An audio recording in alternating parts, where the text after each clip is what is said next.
राजस्थान के मरुस्थल में बसा हुआ था सूर्यगढ़, जो अपनी अद्भुत स्थापत्य कला और वीर गाथाओं के लिए प्रसिद्ध था। सूर्यगढ़ का किला दूर दूर तक अपनी ऊंचाई और मजबूती के लिए जाना जाता था, लेकिन यह किला केवल अपनी भव्यता के लिए नहीं, बल्कि अपने भीतर छुपे कई रहस्यों के लिए भी चर्चित था। इस किले का इतिहास जुड़ा था एक वीर राजा विक्रम सिंह और उनकी रानी माधवी देवी से, जिनकी गाथा समय के साथ किंवदंती बन गई।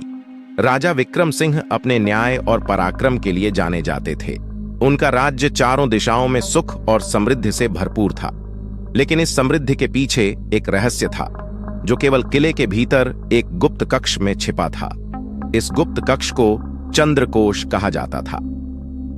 चंद्रकोश के बारे में कहा जाता था कि इसमें एक दिव्य शक्ति थी जो राज्य को हर संकट से बचाती थी, लेकिन इस शक्ति का उपयोग तभी किया जा सकता था जब राजा और रानी दोनों अपने प्राणों की आहुति देने को तैयार हों। एक दिन किले की दीवार पर खून से लिखा एक संदेश प्रकट हुआ, चंद्रकोश का रहस्य खोलो, वरना तुम्हारा राज्य नष्ट हो जाएगा। राजा विक्रम और रानी माधवी ने यह संदेश देखा और तुरंत समझ गए कि कोई उनके राज्य को हानि पहुंचाने की साजिश कर रहा है। उन्होंने अपने सेनापति बन प्रताप और दरबारी विद्वान अचल मित्र को बुलाया। अचल मित्र ने कहा, महाराज, यह संकेत किसी साधारण दुश्मन का नहीं है, यह कालसर्प साधना करने वाले दुर्जन का काम हो सकता है। प्रताप ने कहा, महाराज, हमें किले की सुरक्षा बढ़ानी होगी और दुश्मन का पता लगाना होगा। जांच करने पर पता चला कि यह साजिश तारिणीयस नाम की एक तांत्रिक ने रची थी, जो पहले किले के पुजारियों में से एक थी, लेकिन उसे काले जादू का अभ्यास करते हुए पकड़ा गया था और उसे किले से निष्कासित कर दिया गया था। उसने चंद्रकोश की शक्ति को अपने वश में करने की कसम खाई थी। तारिणी ने राज्य में सूखा और भुखमरी फैलाने के लिए अपने काले जादू का उपयोग करना शुरू किया। धीरे धीरे सूर्यगढ़ की जनता भयभीत होने लगी। राजा और रानी को एहसास हुआ कि उन्हें इस संकट का सामना खुद करना होगा। चंद्रकोश को सक्रिय करने और राज्य को बचाने के लिए राजा विक्रम और रानी माधवी को चंद्र गुफा में जाना पड़ा। यह गुफा किले के नीचे थी और वहां तक पहुंचने का रास्ता केवल रानी माधवी को ज्ञात था। रानी ने राजा से कहा, महाराज, यह गुफा केवल हमारी निष्ठा और साहस को नहीं, बल्कि हमारे प्रेम और बलिदान को भी परखेगी। अगर हम असफल हुए तो हम अपनी शक्ति और राज्य दोनों खो देंगे।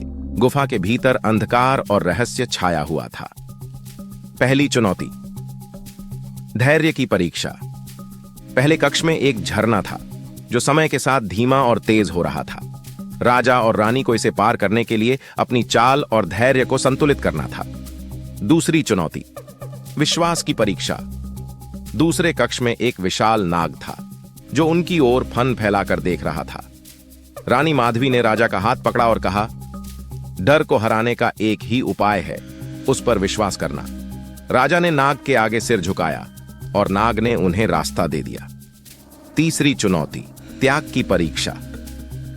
तीसरे कक्ष में एक दर्पण था जिसमें राजा और रानी की छवियां प्रकट हुईं। एक आवाज आई, यदि तुम राज्य की रक्षा करना चाहते हो तो अपने अहंकार और निजी सुख का त्याग करो। दोनों ने एक दूसरे की ओर देखा और अपने सुख सुविधाओं का त्याग करने की कसम खाई।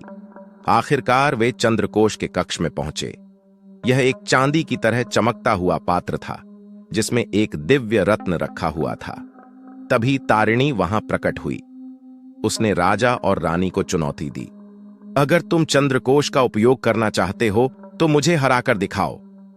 तारिणी ने अपने काले जादू से कक्ष को भर दिया, लेकिन रानी माधवी ने अपनी भक्ति और साहस से मंत्रोच्चार किया।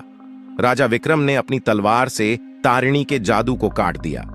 तारिणी ने अंतिम वार करने की कोशिश की, लेकिन चंद्रकोश से एक दिव्य प्रकाश निकला जिसने उसे भस्म कर दिया। चंद्रकोश ने कहा, तुमने संकट को हराया, लेकिन राज्य की रक्षा के लिए तुम्हें अपना सबसे बड़ा बलिदान देना होगा। राजा और रानी ने बिना झिझक कहा, हम अपना जीवन भी देने को तैयार हैं। लेकिन चंद्रकोश ने कहा, तुम्हारा प्रेम और त्याग ही इस राज्य की सबसे बड़ी शक्ति है। मैं तुम्हें आशीर्वाद देता हूं कि सूर्यगढ़ कभी संकट में नहीं पड़ेगा। राजा विक्रम और रानी माधवी सूर्यगढ़ की रक्षा करने के बाद अमर हो गए। उनकी गाथा आज भी राजस्थान के लोकगीतों में गाई जाती है। सूर्यगढ़ का किला उनकी वीरता और बलिदान का प्रतीक बन गया। यह कहानी हमें सिखाती है कि निष्ठा, प्रेम और त्याग से हम किसी भी संकट का सामना कर सकते हैं।